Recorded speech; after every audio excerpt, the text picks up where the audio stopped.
that's not what we do. All right, Stephen A. joining us now, coast to coast. Giannis says they will not fold, they'll fight.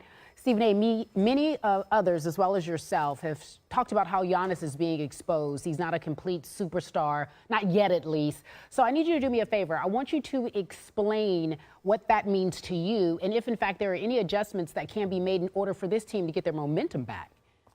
Well, first of all, the most important thing to do is to point out that people like myself and others need to throw ourselves on our sword. We've been made to look like fools because we simply underestimated the Toronto Raptors in this series. I thought they were done after blowing games 1 and getting blown out in game 2. But Kawhi Leonard is a superstar, and there's levels to this. And the Greek Freak is just not on that level. His heart is on that level.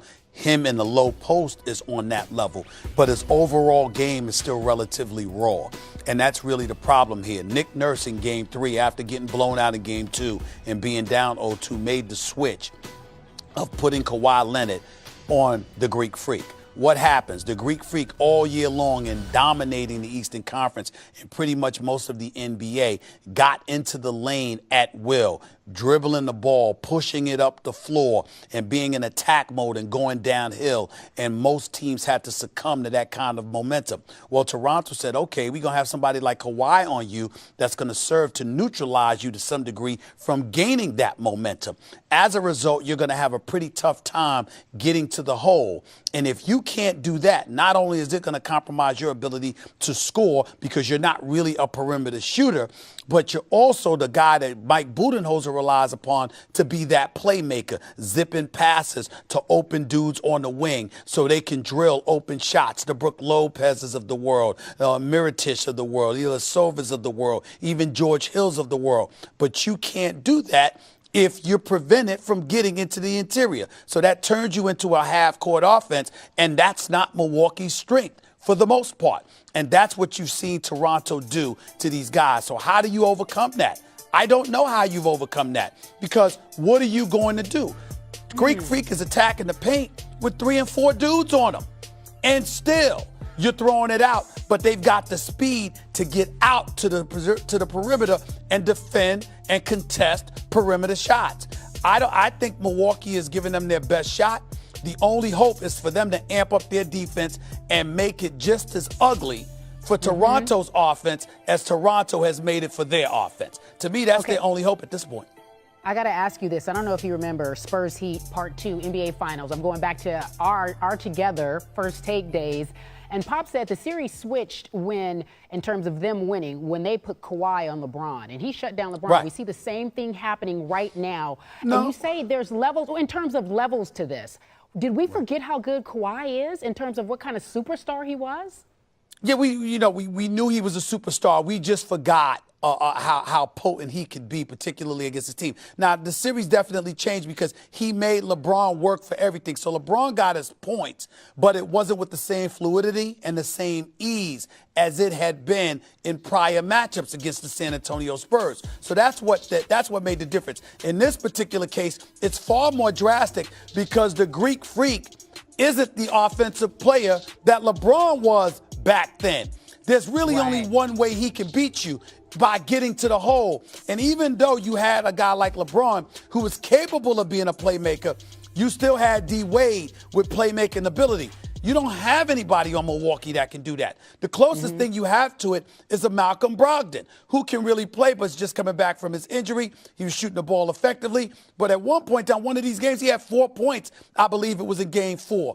So when you look at it from that perspective, you're seeing a star who's not a superstar in terms of this series in the Greek Freak, surrounded by supplementary parts who know how to do their jobs. But once they're inconvenienced, it's far more difficult for them to adjust and adapt. And that's why Milwaukee is in the hole they're in right now.